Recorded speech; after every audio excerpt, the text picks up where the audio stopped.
So you only learn to know what they want you to know. People believe they are serving God, but are only doing so in a way that maintains government's control over them. You know how government does that in the US of A? It's through 501c3.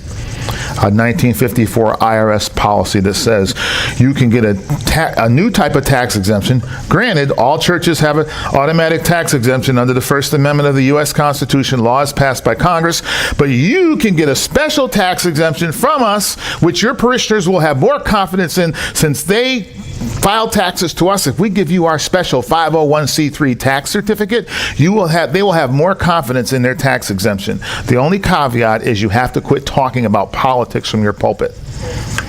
And since that time, government now grabs a biblical issue, calls it a political issue, and the church goes silent. Chief of which is sustainability.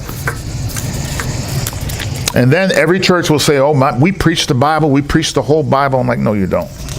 Anyway, okay, let's move on. Now, 20% flat tax. It seems kind of harsh, doesn't it, when you first think about it? And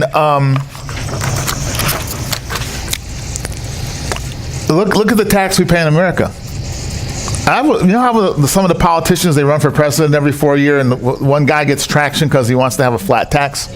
Well, in 2015, in the USA's average tax burden was 31%, and our tax freedom day, that means you worked until April 24th to pay all your taxes for the year. The rest of the year's money is your available income. In 2018, USA's, we got a little decrease from between 2016, the last president, and they're all crying about Trump's 1% that he's given us. So we got a little reduction.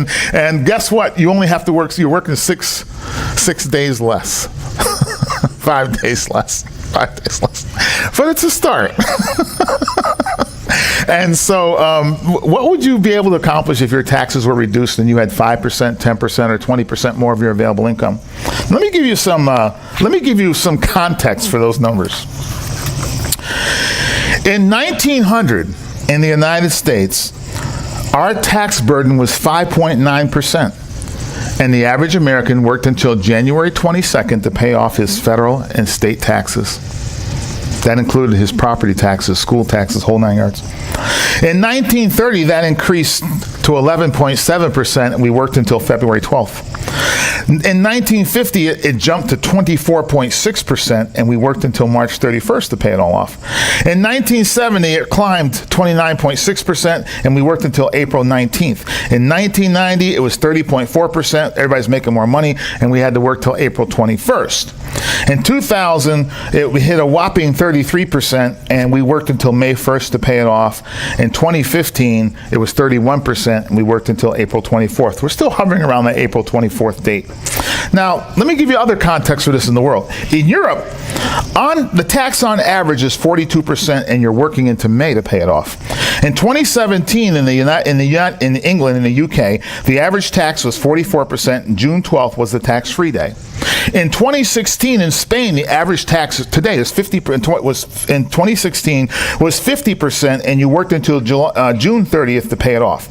In 2007, in Norway, the tax was a whopping 57%, and July 29th was the tax-free day. In 2015 in Germany, the average tax was 52%, and you worked until July 11th to pay it all off. In 2015 in Belgium, the tax was a whopping 60%, and you worked until August 6th to pay off the government. In 2012 in Greece, remember the financial crisis in Greece? I used to go overseas, and I would try to ask the Europeans, why is Greece owing the EU money when they're their own country and they can just mint and print their own money? People said to me, they can do that? I said, well, what do you think you did before the EU? Before centralized control robbed you of your ability to care for yourself. All right, in 2012 in Greece, the average tax was 46%. You worked until June 19th for Tax Freedom Day.